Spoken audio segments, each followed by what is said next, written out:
When the first Iron Man released in 2008, I had little familiarity with films outside of the superhero genre, whether it was The Incredibles or Sam Raimi's Spider-Man. While my knowledge of movies has expanded since then, the MCU has done the exact opposite. While Marvel dominated blockbuster cinema from 2008 to 2019 with a series of films which satisfied both critics and audiences, the series reached a new peak with Avengers Endgame. Instead of simply plateauing, the series has been squeezed dry of everything that made it special in the first place. While the movies still hit an occasional high, specifically through nostalgia-fueled cinema like No Way Home or Deadpool and Wolverine, those wins have been far and few in between. I mean, I'm pretty sure we used to do better than one good movie every 3 years. The Marvel Cinematic Universe has never been without its weak points. If we're being honest with ourselves, I think Iron Man 2 and Thor: The Dark World would be viewed even less favorably today. Admittedly, we were willing to give such weak spots a pass if only because of the novelty factor these films promise, of showing us something we'd never seen before. When that promise was fulfilled with Endgame and the two biggest stars departed the series because they got too expensive,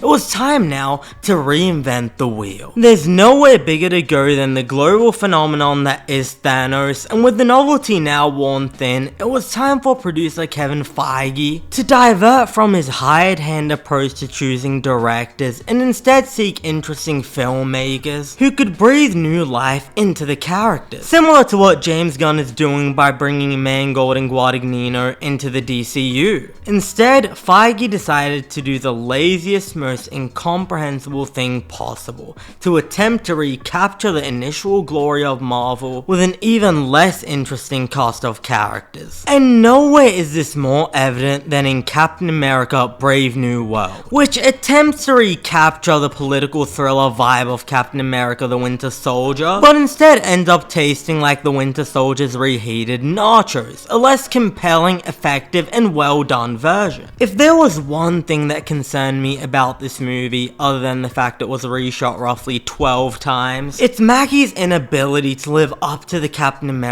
mantle. I've enjoyed Mackie in a supporting role, but if Steve Rogers represented humility and absolute goodness, then Sam Wilson would represent snark and the goodness of your average hero, I guess? I mean, the first time he dons the suit in the Falcon and the Winter Soldier TV show, he makes a racist joke to the French antagonist. Leading a tentpole Marvel movie requires a Herculean amount of charisma, but Mackie's likability is as abundant as a thinly veiled slice of cheese. In action sequences, he's as convincing as the character as that one time Taylor Swift borrowed Ryan Reynolds' Deadpool costume for Halloween.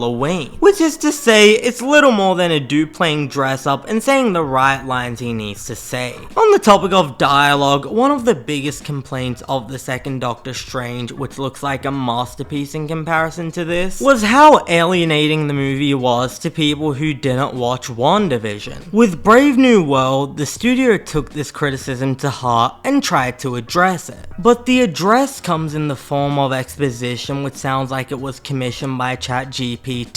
And I'm not even talking about the paid version. It doesn't feel natural and instead feels like the filmmakers directly addressing the audience through the characters. The characters deliver this dialogue with about as much life as a Will reading, and you can imagine them asking themselves why the hell they're saying these lines in the first place. In the past, Marvel has drawn a lot of criticism for their flat, dull TV show-esque visuals. I mean, when you're watching something like Ant-Man and the Wasp, you might find yourself wondering if any money laundering was involved, because where the hell did the money go? Don't you worry though, Marvel has addressed your criticisms of their movies looking like TV shows, and have instead made a movie which looks like a video game cutscene. And if that wasn't generous enough, they addressed our criticisms of the flat visual aesthetic by slapping a grainy filter over the screen, which doesn't distract from the fact that everything we're seeing is visually uninspired and generic. The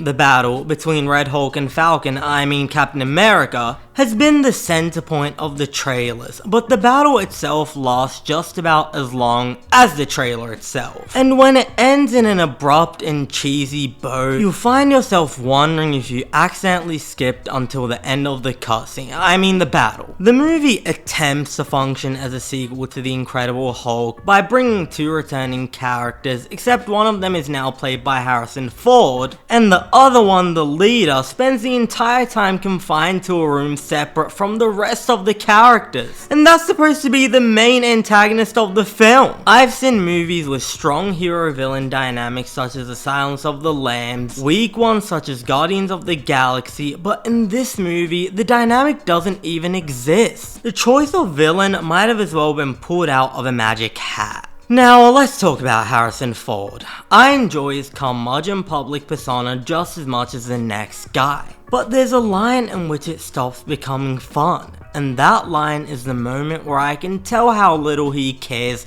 during the movie itself. He shares little in common with William Hurt's portrayal of Thunderbolt Ross, and didn't even attempt to grow the signature mustache in an obvious attempt to slap a marquee A-list actor onto a movie in dire need of it. While Sam Wilson steps into the role of Captain America, Joaquin Torres steps into the role of Falcon, and Danny Ramirez does a fantastic job as the character. You might not be able to call Sam Wilson Captain America with a straight face, but Torres more than earns his stripes and brings a boatload of charisma to the table. Dramatically, Cole Lumbly continues to be an absolute force as Isaiah Bradley, bringing a sense of tragedy to the character that contrasts brilliantly with his resilience and strength. Giancarlo Esposito is fine, but at this point, I'm dying to see this guy step out of his wheelhouse. Esposito said this role felt different from Breaking Bad's Gustavo because of how physical it was, which is another way of saying he plays Gustavo with guns. I know he plays a good villain, but at this point I'll be dying to see him play a regular dude who works at like a Toys R Us or something. Recently I criticized Paddington in Peru for how it failed to lean into its character's core strength of inspiring others. And this movie right here is bar none the worst offender of this. If the Captain America shield once represented the ideals of bravery, selflessness, and strength, the shield now represents the ideals of a weapon which can be used to hit a bad guy. In the final third of the film, the movie tries to introduce themes of unity and leadership, but it's far too late for this to land. As much as I enjoyed Falcon and the Winter Soldier, story-wise, it was a huge mistake to show Falcon's transformation in another movie. Cause now that he's stepped into the Captain America shoes, not only are they an odd fit for him, we also begin to realize just how uninteresting he is. And on second thought, maybe Kevin Feige should revise his plans of having Sam Wilson lead the Avengers, but not before Marvel asks themselves a serious question about whether Kevin Feige should even be leading this franchise anymore. I'm giving this one a 4 out of 10.